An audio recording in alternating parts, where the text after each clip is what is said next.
Welcome to Les Schwab Tire Center's Outdoor GPS, presented by Fisherman's Marine and Outdoor.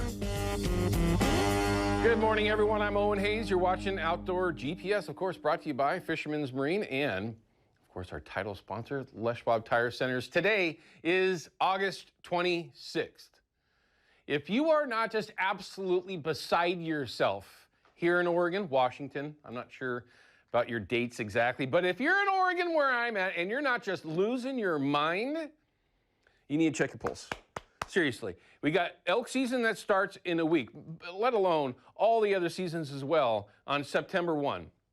It's kind of cool how that works out this year, the way the seasons have been laid out. We get an extra week a little bit later on in the month for our bow season for elk. That's not happened before. That's super exciting. We've got great fishing opportunities, hopefully improving on the main stem of the Columbia, but lots of great things to look forward to. Bird seasons, I'm going to have a lot of opportunity this year to mess around with some species that I haven't been able to chase for a long, long time. So I'm super excited about that. So, like always, though, being the only live interactive fishing and hunting television show ever, that's what we're going to be talking about here this morning and, of course, tomorrow and going forward is all the opportunities that we have. Today, our special guest in the studio is Bob Kapka, a.k.a.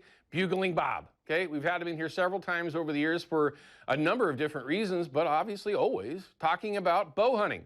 Well, it's a week away. He's actually going to be in the woods in a day or two. And I'm weeks away from that. I'm just super, super jealous. So today with Bob, we're going to talk about what he carries around in his pack when he's in the woods. Now, for all of you that spend time in the woods for any amount of time, you always have to come up with your own rig, right? Everybody's a little bit different on what they have in their pack when they head out into the woods. Are you going to have all your stuff to process game when you take one down? Some people do, some people don't. Are you going to have nothing but food and water? Are you going to have extra clothes? Are you going to have everything, right? So, I mean, there's a lot of different ways that you can do it. And getting that kind of insight from someone that's been in the woods as long, professionally and for fun, as Bob has, it'll be just a great reminder, maybe just give you some ideas on how you might be a little bit better prepared when you're in the woods, chasing whatever it might be. So we're going to have a chance to check. And by the way, don't want to forget, in our Chevy Silverado Tech Tip of the Week, we're going to talk about something that I've learned a little bit more about the last week or two. I'm certainly not new to having a bow in my hand, but there's something that's called knock pinch. Okay. Now, it's something that just kind of appeared to me on my bow. Things are new and breaking in, whatever, and was getting a little bit of some weird things going on with my arrow. And this is something that if you do a little bit more research on, it will absolutely kill your accuracy with an arrow, okay? Now, knock pinch is something that's relatively simple to fix, but you need to understand what it is and how to do that, and maybe even a little bit further with that, why that you fix that issue, because you might actually think it's not a big deal. But we're going to talk with Bob about that as well. Being a professional with that, it's a perfect guy to get that insight from. Also, we're going to check in with Christopher Topolos this morning. He's actually live in the Bowie 10 area with clients. You know, we need to get a new photo. I know Chris is out on the water this morning. He's not watching. But we all know we all got a little grayer since that photo was taken. I'm just kidding. We're going to have Chris on. Great guy, obviously one of the top guides here in the Northwest, and a great interview as always. But we typically have him here in the studio this morning. He'll be out in the water, on the water, hopefully not in the water, on the water with clients, chasing some fish around. We've already tested everything. It looks good. So let's just make sure, cross our fingers, that that's actually how things go. But we got a great one lined up with our guests this morning. Like always, though, we're going to have fish counts. I'm going to show you the 10-year average. My report this week will be very similar to the reports that I've shared pretty much all year, it being one of the toughest years that I've ever had. But we're going to absolutely cover that here in just a little bit. Also, we're going to find out from Katie what kind of weather we can look forward to. And for me, again, with hunting seasons opening up in a week now, the 1st of September primarily, we've got some weather change coming, right? Now, for bow hunting side of it, that's a good thing, right? If we got rain coming, which is possible, that's a darn good thing. But me, I'm paying attention to what my doves are going to do that I've been watching for the last 3 weeks. Happens every year. We get rain right before it, and those birds are going to scatter. But at the very least, we're going to cover that here just a little bit later on. So like always, we're going to give you all the info that you need so that you can make the decisions that you need to make going forward. But it looks like we've got a live report from the mouth of the Deschutes, and I've got time. Let's get this call in. Mark, it looks like you're from the Dalles, but you are at the mouth of the Deschutes. What are you seeing? How's the crowd up there? Well, good morning, Owen. How are you this morning? I'm doing great, man. Jealous. I really wish that I would. Actually, I would love to be fishing where you are, but I'd rather be up the Deschutes. That's just me, though. How's the crowd, Mark? Is there a lot of people, or what's happening?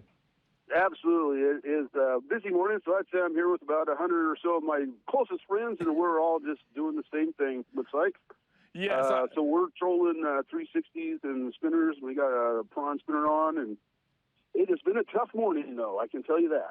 Now, it's a perfect time to get a report. Thank you, Mark, for number one, for calling and sharing, because it's been so weird. And maybe weird isn't even the best way to put it. And we're going to show everybody the 10-year average, but the way that the counts have been going over Bonneville, it'll peak and valley. I mean, it was 8 grand just a handful of days ago, down to 2. So, I mean, that's going to have an effect on what happens there at the mouth of the Deschutes. Overall, have you seen much happen this morning, or is it pretty quiet overall for everyone? Very quiet overall. I think I've only seen one net go up so far this morning. Wow. Yes, and we've talked to several of the guide boats. Nothing's really happening, and most people are kind of shaking their heads and shrugging their shoulders. So it's just been a kind of a quiet morning. We did run into one boat early this morning when we were launching. They said they had limited out with 2 guys. Interesting. I didn't see any fish, but that could have happened. Is everybody fishing the same way? Are they all trolling? Or is there anybody that's hovering? What's going on there? Yeah, so I would say maybe 10 boats or so hovering eggs, and the rest of us are all pulling gear. Is everybody pretty much doing the same lap by the piling? Anybody, doing anything a little bit different up? Yeah, because of how slow it is, we're spread all over. So there's people over by Miller Island, and we're kind of out toward the middle, actually, off from the crowd. And there's quite a few people up close to the boundary line. Is anybody just pulling plugs around old school, or is it just all 360s? I don't think so. I think it's all 360s. It looks like it to me. There's even, one of our guys has got a downrigger, and there's several boats out here with downriggers. Gotcha. Yeah. Water temperature is about 71 or so. It is a beautiful day, though. No wind at all. River's like glass this morning, so I'm sure that's why it's nice and busy.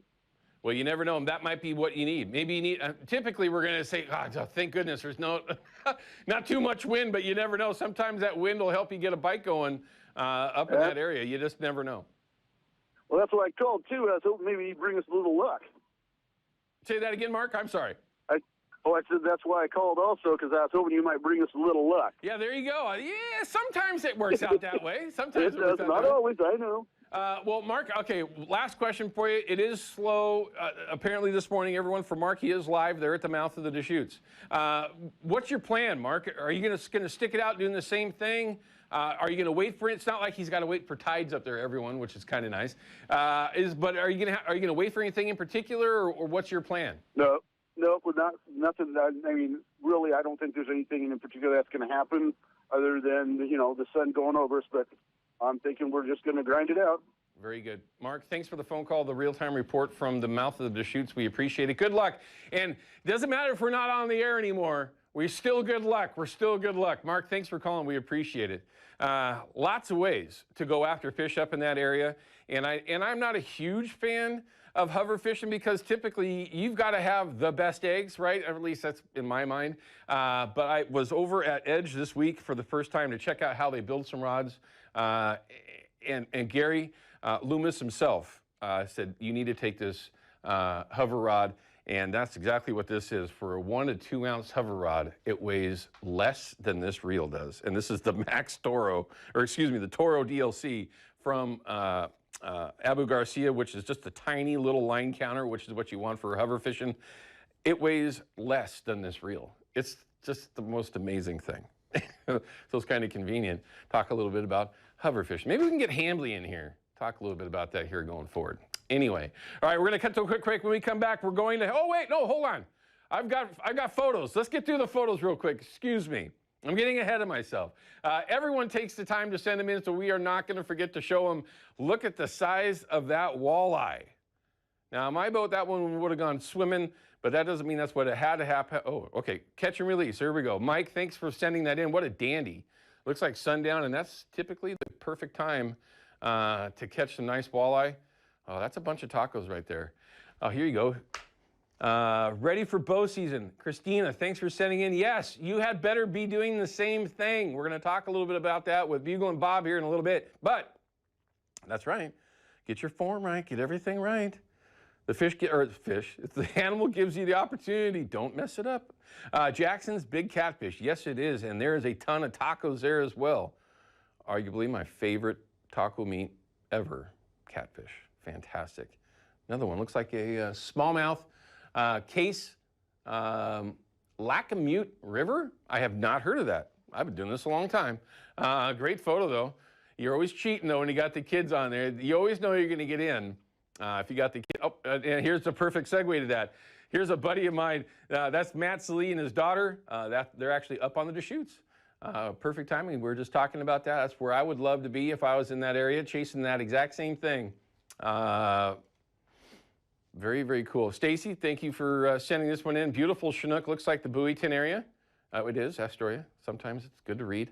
But it's easy to do, everyone. If you want to throw some photos in and show yourself off, we'd love to be able to do that. And Mike, if you're out there, Mr. Salee, we wanted to make sure to say good morning to you. It's easy to do. It's the Fox 12 app. Make sure you download it for all kinds of reasons. But, of course, Outdoor GPS. You can upload your photos and video. And we will do the best we can to get you in right away. All right, we're going to cut to a quick break. When we come back, we will have my field report. We're going to talk about fishing on the Columbia, how that's going, and show you some of the info that you'll need to decide where you want to be this upcoming week. We'll be right back.